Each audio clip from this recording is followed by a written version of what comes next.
Po. Senador, dito po sa investigasyon po, no, lalo na dito sa, halimbawa, dito po sa confidential funds po, no, gaano ito kadelikado? Kasi parang binubuksan nila itong nagiging sistema ng pamahalaan, lalo na binubuksan nila ito dito sa mga magiging or kalaban ng Estado kasi alam naman natin yung purpose ng confidential fund.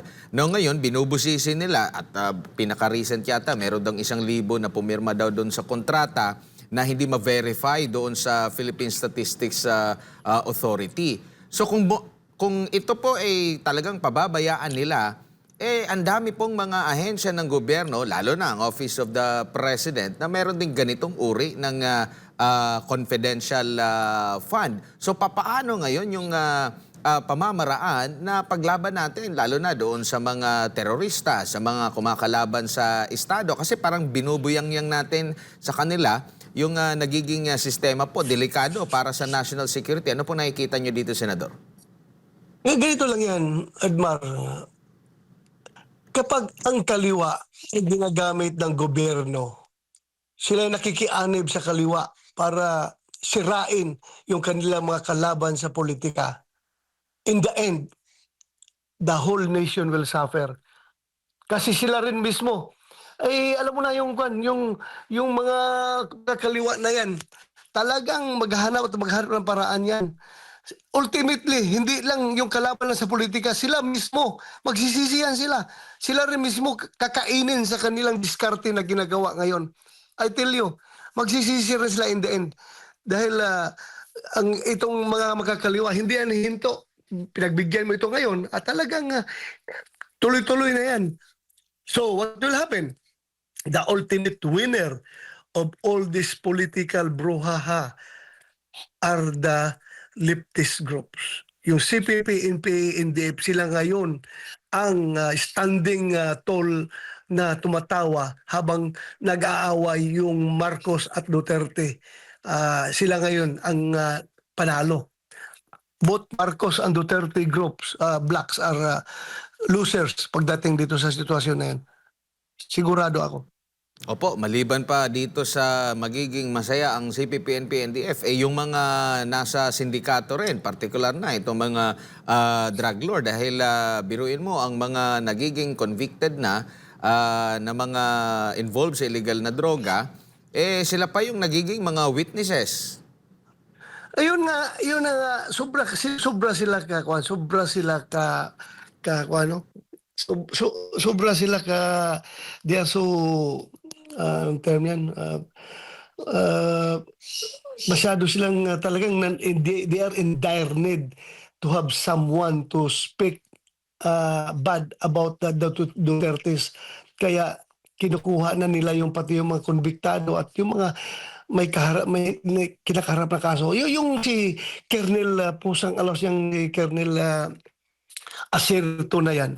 Ginamit nila ng husto para magsalita laban sa Duterte. Anong ginawa niya ni Acerto?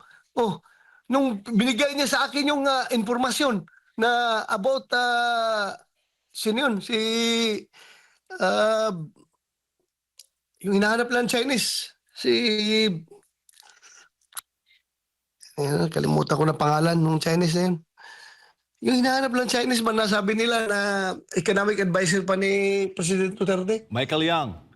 Michael Yang, yung nagbigay siya sa akin ng informasyon about Michael Yang. Pumunta yan sa White House. Sabi niya sa akin, sir, ganito, may info ako na ganito. Sabi ko, kailan pa yung info na yan?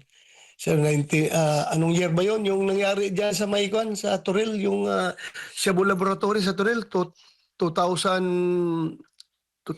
ba yun? 2003? Nangyari. 2002 pa yung info na muna yan. Ngayon, 2016 na ngayon. 2002 pa yung info mo na yan. Tapos 2016 na ngayon, hindi mo pa rin na-validate? Sir, ganito. Sige, sabi ko, sige, you are the deputy director ng PIDIG. I-validate mo yan at kung validated mo, operitan mo. operitan mo. Wala tayong pakialam kung sino yan. Dahil si President Duterte mismo, nung mayor pa siya, nagsabi sa akin, tingnan mo itong mga Chinese na aaligid-aligid sa akin, ha? Kapag na-confirm nyo involved ito sa droga, upakan nyo. You know what to do. Conduct operations laban dito sa mga tao na ito. Huwag nyo pabayaan na mamamihasa kung sila involved. Eh, yung impormasyon na yun, dala-dala niya, sabi ko, sige, operitan mo, ay i-validate mo. Kung validated, operitan mo. Alam mo ginawa niya, sir, to? Imbis na i-validate yung information na dala-dala niya kuno against Michael Yang, anong ginawa? Nag-facilitate siya ng pagpasok ng mga magnetic lifters na laman-laman yung napakalaking haul ng droga. Yung mga magnetic lifters na yun. Sila ang nagpapacilitate sa custom kasama si Jimmy Guban, yung intelligence officer ng customs. Lumabas nga nung nag-imbestiga sa Blue Ribbon Committee si dating Senator Gordon, lumabas talaga na sila ang nagpapa-facilitate. Tapos ngayon, ito na, gumagawa na sila ng istorya ngayon na Duterte daw pinakamalaking malaking sindikato pagdating sa droga. Dahil ang binapasihan nila, yung claim ni yung Mark Taguba na nililink na si Pulong Duterte at si Manscarpio through yung Small Abilira. Ganito pong napakasimpleng napakasimpleng pagkaintindi na yun. Nililink ni Mark Taguba. Ngayon, si Mark Taguba, anong sabi ni Mark Taguba? Kung ako, sir, ay may kasalanan man dyan sa nangyari ngayon na nakapasok yung mga droga through the magnetic lifters, wala po akong kinalaman dyan sa droga, sir. Ang kasalanan ko po hindi sa droga, kundi yung TARA system. Bakit ko pinapacilitate yung mga pagpasok ng mga container bus na yan dito? Hindi ko po alam na droga ang laman yan.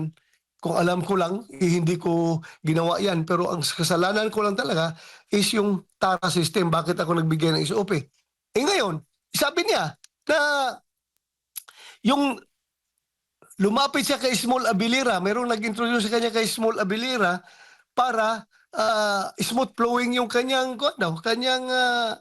operasyon diyan sa customs. Naghanap siya ng sasandalan. So ito namang Small Abilira, kung totoo man yan na tumanggap ng pera galing sa kanya, kasi claiming to be close kay Pulong Duterte at kay Manscarpio, kung tumanggap man ito ng pera galing sa kanya, ang purpose naman noon is para mang-SOP, para magkapera.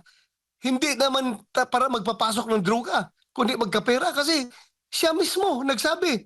Si Mark Taguba nagsabi na, sir, wala pa akong kasalanan sa droga. Ang kasalanan ko lang ay yung TARA system. Yung pag-facilitate ko makapasok yung mga container yan. Hindi ko po alam na droga ang laman yan. Ngayon, lumapit siya kay Small Abilira para lumakas at smooth sailing yung kanyang operations.